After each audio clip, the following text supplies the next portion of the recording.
Hello 10th class. तो आज का जो हमारा टॉपिक है वो है कुछ महत्वपूर्ण कार्बनिक यौगिक। हम कार्बन और उसके यौगिक चैप्टर पढ़ रहे हैं, जिसमें हमने बहुत सारी चीजें पढ़ी, जैसे सजातीय श्रृंखला पढ़ी थी। तो वैसे तो बहुत सारे कार्बनिक यौगिक है हमारी प्रकृति में, लेकिन आपको केवल दो कार्बनिक यौगिकों के बारे में पढ़ना है, जिसमें पहला आपका एथेनॉल है और दूसरा आपका एथेनोइक अम्ल है। ठीक, तो हम सबसे पहले प्रारंभ करते हैं। अपना जो पहला यौगिक है एथेनॉल। तो एथेनॉल जिसका रासायनिक सूत्र C2H5OH होता है, ये सजातीय श्रेणी का, जो हमने पढ़ा था, सजातीय श्रेणी का दूसरा सदस्य है। सजातीय श्रेणी का दूसरा सदस्य है। अब आपके मन में आ रहा होगा पहला सदस्य कौन सा है? तो पहला सदस्य आपका मेथेनॉल होता है ना। पहला सदस्य आपका CH3OH है और दूसरा सदस्य आपका क्या है? CH3CH2OH। क्योंकि हम सजातीय श्रेणी किसे कहते हैं? जिसमें एक CH2 समूह का अंतर होता है। सेम तो है, अगर मैं इसको हटा दूं तो दोनों सेम हो गए। तो इन दोनों में किसका अंतर आ रहा है? एक CH2 समूह का। तो एथेनॉल जो होता है वो सजातीय श्रेणी का दूसरा सदस्य है, जिसका जो रासायनिक सूत्र है, इसका रासायनिक सूत्र C2H5OH, C2H5OH, या इसको हम इस तरीके से भी लिख सकते हैं CH3CH2OH।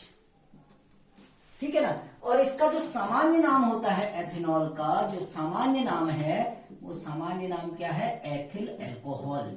तो चाहे आप एथिल अल्कोहल कहो या एथेनॉल कहो, बात किसकी होगी? C2H5OH की। कॉमन नेम जो सामान्यतया जिस नाम से इसको बोला जाता है वो एथिल अल्कोहल से बोला जाता है, लेकिन इसका जो IUPAC नाम है, वो जो रासायनिक इसका नाम है वो है एथेनॉल है। ठीक हो गया ना। तो आप एथेनॉल कहो या एथिल अल्कोहल कहो, ये आपकी मर्जी है। ठीक, तो एथेनॉल के बारे में हमने थोड़ा सा पढ़ा कि एथेनॉल सजातीय श्रेणी का दूसरा सदस्य है। पहला सदस्य आपका मेथेनॉल है। एथेनॉल का रासायनिक सूत्र C2H5OH होता है या CH3CH2OH होता है। इसका जो सामान्य नाम है वो है एथिल अल्कोहल। अब हम इस एथिल अल्कोहल के कुछ भौतिक गुण और कुछ रासायनिक गुणों के बारे में बात करेंगे। तो सबसे पहले हम इसके भौतिक गुणों के बारे में बात करते हैं। जो एथेनॉल है या जो एथिल अल्कोहल है, कभी कभी इसको सिंपली अल्कोहल भी कह देते हैं, है ना। इसको सिंपली अल्कोहल नाम भी दे देते हैं, लेकिन वैसे इसका IUPAC नाम एथेनॉल है। इसके कुछ भौतिक गुणों के बारे में हम बात करते हैं। तो भौतिक गुण होते क्या हैं? भौतिक गुण होते हैं कि जिनको हम पदार्थ के संगठन में, उसके कंपोजिशन में बिना कोई चेंज किए हम उसके गुणधर्मों की विवेचना करते हैं, उनको भौतिक गुण कहते हैं। जैसे ये डस्टर है ना, अगर मुझे इस डस्टर के भौतिक गुण बताने हैं तो मैं क्या बताऊंगा कि ये पीले रंग का है। एक साइड से बता सकता हूं ना। तो पीला रंग मैंने कोई कुछ चेंज तो ना किया इसमें, केवल देखकर बताया, बिना इसको चेंज किए मैं इसके गुण बता रहा हूं कि ये पीले रंग का है, ये ठोस है। तो ठोस होना, इसका जो पीला रंग है, इसको सूंघ के बता सकता हूं कि इसकी गंध क्या है। बिना पदार्थ के संगठन में कोई परिवर्तन किए हम जो उसके गुणधर्मों को बताते हैं या उसके जो गुणधर्मों की हम विवेचना करते हैं, उन्हें भौतिक गुण कहते हैं। तो भौतिक गुणों में सबसे पहले हम आते हैं स्वाद में। तो अल्कोहल का जो स्वाद होता है या एथेनॉल का जो स्वाद होता है वो जलन वाला स्वाद होता है। बर्निंग टेस्ट जिसको हम कहते हैं, बर्निंग टेस्ट, बर्निंग टेस्ट यानी जलन होती है। जब अल्कोहल को या एथेनॉल को हम अपनी जीभ में रखते हैं तो इससे एक जलन पैदा होती है, इसीलिए इसका जो स्वाद है उसको हम बर्निंग टेस्ट कहते हैं। अगर इसकी हम दूसरा इसका भौतिक गुण आता है गंध। इसकी स्मेल कैसी होती है? तो इसकी स्मेल रुचिकर गंध होती है, प्लेजेंट स्मेल कहते हैं उसको, रुचिकर गंध, PLEASENT, प्लेजेंट स्मेल, यानी बुरी नहीं होती है। ठीक है ना, रुचिकर, जो अच्छी लगती है, इस प्रकार की इसकी गंध होती है। तीसरा, हम इसका कलर पता करते हैं, रंग। तो एथेनॉल का कोई रंग नहीं होता है, रंगहीन, कलरलेस होता है, कलरलेस, कोई रंग नहीं होता है। जैसे पानी होता है ना, बिल्कुल पानी की तरह आपका एथेनॉल भी होता है। ठीक, ऐसे इसका बॉइलिंग पॉइंट यानी क्वथनांक कितने ताप पर उबलता है, ठीक है ना। जब हम इसके क्वथनांक की बात करते हैं, क्वथनांक क्या होता है समझना कि जिस ताप पर वो पदार्थ उबल रहा है, ठीक है ना, तो इसका क्वथनांक आपका 78 डिग्री सेल्सियस होता है या 351 केल्विन के बराबर। 78 डिग्री सेल्सियस या 351 केल्विन इसका क्वथनांक होता है, यानी ये 78 डिग्री सेल्सियस पर उबलता है, या हम कह सकते हैं कि 351 केल्विन पर उबलता है। और एल्कोहल या जो एथेनॉल होता है ये एक वॉलेटाइल लिक्विड है, यानी एक वाष्पशील द्रव है। ये एक वाष्पशील द्रव होता है, वॉलेटाइल लिक्विड होता है, वाष्पशील द्रव होता है। ठीक हो गया। नेक्स्ट पॉइंट की ओर जाते हैं कि जल में इसकी विलेयता क्या है। पांचवा हम इसकी विलेयता के बारे में बात करते हैं, सॉल्युबिलिटी, कि क्या ये जल में विलेय होता है या नहीं होता है। तो जो एथेनॉल है जल में पूर्णतया विलेय होता है, पूर्णतया विलेय, यानी किसी भी अनुपात में ये जल में पूर्णतया विलेय होता है। आप एथेनॉल को यदि पानी में डालते हैं तो ये पानी में पूर्णतया विलेय हो जाता है और पानी से हल्का होता है जो एथेनॉल है, ठीक है ना। यदि एथेनॉल और जल दोनों को मिलाया जाए, जैसे 5% 5% जल वाला, 5% जल युक्त एथेनॉल को हम परिशोधित स्पिरिट कहते हैं।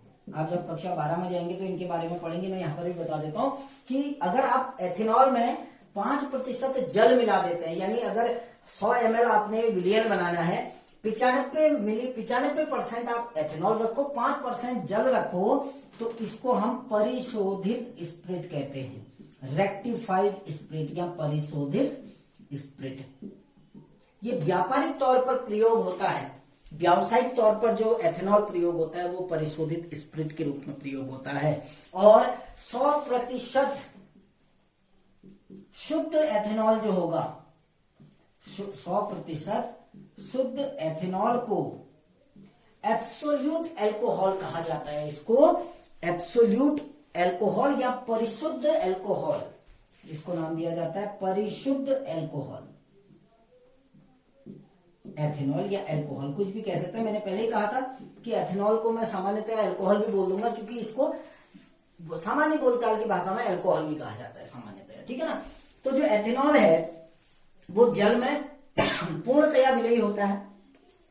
पूर्णतया विलेय का मतलब किसी भी अनुपात में विलेय होता है। और 5% जल युक्त एथेनॉल का जो विलयन होता है उसको परिशोधित स्पिरिट कहा जाता है। और 100% शुद्ध एथेनॉल जो होगा उसको हम परिशोधित एल्कोहल या परिशोधित एथेनॉल कहते हैं, ठीक है ना।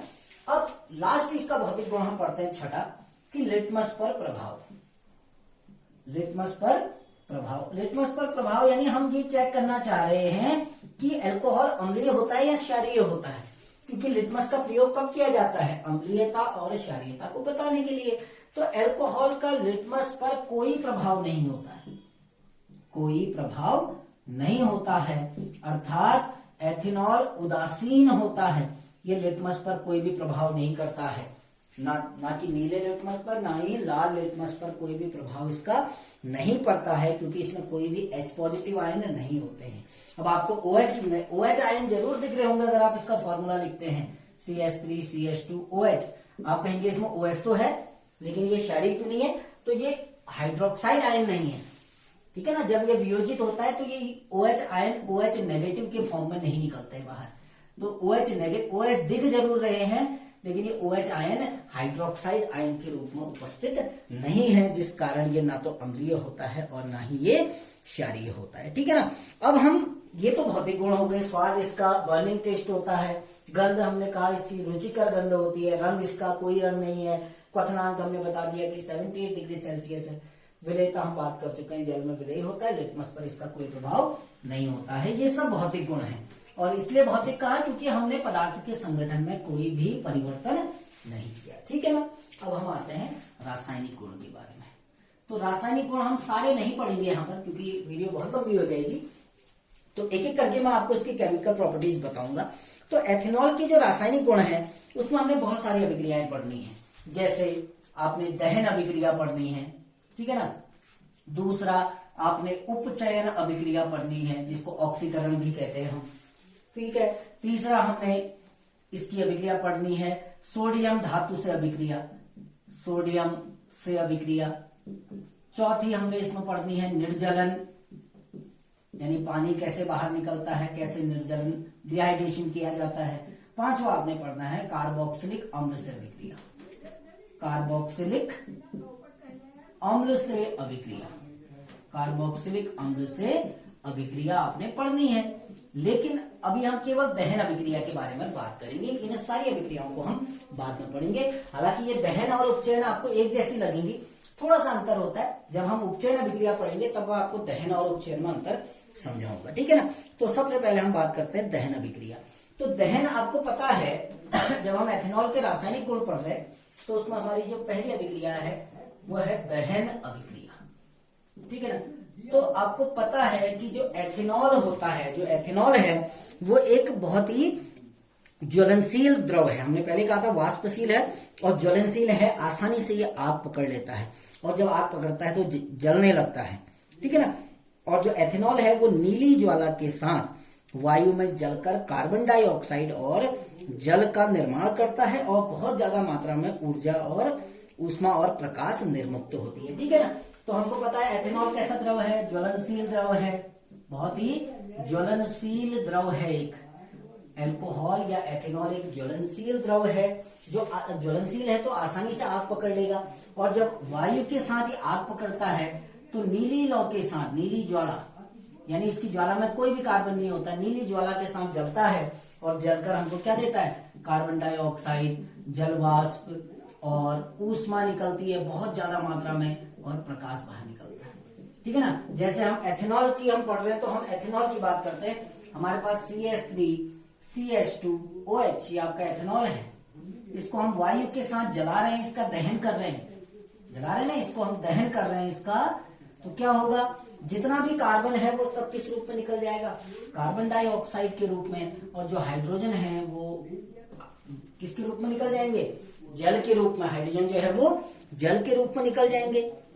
अब हाइड्रोजन कितने हैं देखिए आप यहाँ, 3 2 5 और 1 6 हाइड्रोजन है तो 3H2O निकल जाएंगे, 2 CO2 निकलेंगे, 2 2 4 7, आपके कितने ऑक्सीजन हो गए 7, यानी ये हो जाएगा 3O2। बैलेंस इक्वेशन है। इसके साथ साथ इसमें आपकी ऊष्मा बाहर निकलेगी और प्रकाश बाहर निकलेगा, यानी प्रकाश भी उत्पन्न होगा और ऊष्मा भी बाहर निकलेगी। तो एल्कोहल जितने भी हैं, हम तो केवल एथेनॉल की बात कर रहे हैं, इसके अलावा भी जितने एथेनॉल होते हैं तो सब वायु में जलकर कार्बन डाइऑक्साइड और जलवाष्प बनाते हैं तथा साथ में ऊष्मा और प्रकाश का निर्माण भी होता है, ठीक है ना। क्योंकि अब ये जलकर ऊष्मा दे रहा है तो इसका प्रयोग हम किसके रूप में कर सकते हैं, ईंधन के रूप में। इसीलिए मैं नेक्स्ट छोटी सी हेडिंग डाल रहा हूं कि ईंधन के रूप में एथेनॉल, ईंधन के रूप में, ईंधन के रूप में एथेनॉल, जो एथेनॉल है उसको हम ईंधन के रूप में भी प्रयोग करते हैं क्योंकि एथेनॉल जलकर ऊष्मा उत्पन्न करता है। तो हम कोई भी पदार्थ जिसके जलने पर ऊष्मा उत्पन्न होती है उसको हम ईंधन कहते हैं। ये हम जूनियर क्लास में पढ़ के आए हैं कि यदि हम किसी भी पदार्थ को जलाएं और जलने पर वो ऊष्मा उत्पन्न करे तो उसको हम ईंधन के रूप में प्रयोग कर सकते हैं। क्योंकि हमें पता है जो एथेनॉल है वो भी एक साफ सुथरी ज्वाला के साथ जलकर बहुत ज्यादा ऊष्मा दे रहा है, तो उसका प्रयोग भी हम ईंधन के रूप में कर सकते हैं। कुछ देश हैं जहां कार में पेट्रोल के साथ अल्कोहल मिलाया जाता है या एथेनॉल मिलाया जाता है, क्योंकि पेट्रोल जब जलता है तो पेट्रोल जलकर कार्बन मोनोऑक्साइड जैसी हानिकारक गैस का निर्माण करता है। तो कुछ देशों ने क्या किया कि पेट्रोल में एथेनॉल का प्रयोग कर दिया गया, पेट्रोल के साथ साथ एथेनॉल मिला दिया गया, क्योंकि एथेनॉल भी जलकर ऊष्मा देता है और पेट्रोल भी जलकर ऊष्मा देता है। तो अनेक देश ऐसे हैं जो क्या करते हैं, पेट्रोल में एथेनॉल को मिलाकर ईंधन के रूप में या कारों को चलाने के लिए प्रयोग करते हैं। जैसे ब्राजील है, ब्राजील एक ऐसा देश है जहां एथेनॉल और पेट्रोल के मिश्रण को ईंधन के रूप में प्रयोग किया जाता है कार में, क्योंकि इससे क्या होगा, एथेनॉल जलकर क्या दे रहा है हमारा, कार्बन डाइऑक्साइड, और कार्बन डाइऑक्साइड गैस उतनी हानिकारक नहीं होती है जितनी कार्बन मोनोऑक्साइड गैस होती है।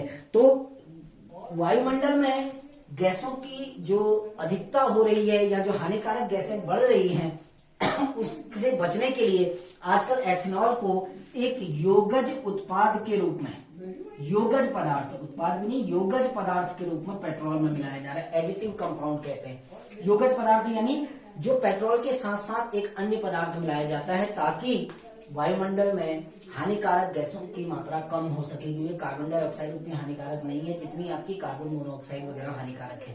तो पेट्रोल में एथेनॉल मिलाकर भी ईंधन के रूप में उसका प्रयोग किया जाता है, ठीक है ना। तो ईंधन के रूप में भी हम एथेनॉल का प्रयोग कर सकते हैं। आपको इंटरेस्टिंग चीज बताता हूं कि एथेनॉल का जो निर्माण है वो सामान्यतया शीरे से हम एथेनॉल का निर्माण करते हैं। हालांकि सीनियर क्लासेस का टॉपिक है, लेकिन मैं आपको यहाँ पर थोड़ा सा बता दे रहा हूँ। शीरा क्या होता है ये भी बताता हूँ। मोलेसिस कहते हैं। तो शीरे से एथेनॉल का निर्माण करते हैं, जो गन्ने का रस होता है, ठीक है ना। गन्ने का जो रस है, गन्ने का रस, इसके रस का प्रयोग हम शक्कर के निर्माण में करते हैं ना। तो जब गन्ने के रस का क्रिस्टलीकरण किया जाता है, ठीक है ना, गन्ने के रस का क्रिस्टलीकरण किया जाता है, तो क्रिस्टलीकरण के बाद चीनी प्राप्त होती है हमें, है ना। गन्ने के रस का हमने क्या किया, क्रिस्टलीकरण किया। जब हम गन्ने के रस का क्रिस्टलीकरण करेंगे तो क्रिस्टलीकरण के द्वारा हमें शक्कर या चीनी का निर्माण होता है। और इसके बाद चीनी के निर्माण के बाद भी एक पदार्थ बच जाता है गहरा भूरे रंग का, गहरा भूरा पदार्थ बच जाता है जिसको हम शीरा कहते हैं। यानी शीरा क्या है, चीनी के निर्माण के बाद जो पदार्थ बच जाता है गहरे भूरे रंग का पदार्थ, उसको शीरा कहते हैं। इस शीरे में 30% तक, इस शीरे में 30% तक शर्करा होती है। 30% तक इसमें शक्कर होता है, चीनी होती है, लेकिन इस 30% शर्करा को हम चीनी के रूप में नहीं निकाल पाते हैं।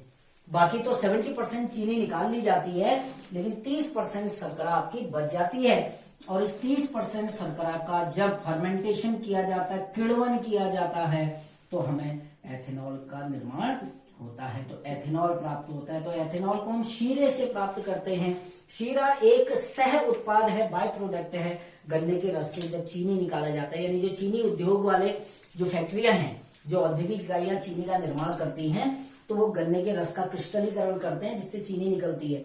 लेकिन एक पदार्थ बच जाता है गहरे भूरे रंग का पदार्थ, जिसको मोलेसिस या हम शीरा कहते हैं। उसमें 30% तक आपकी चीनी बची हुई होती है। उस चीनी का फर्मेंटेशन किया जाता है, किण्वन किया जाता है, और किण्वन करने के बाद हमको एथेनॉल का निर्माण होता है। तो आज हमने एथेनॉल के बारे में पढ़ा। Thank you.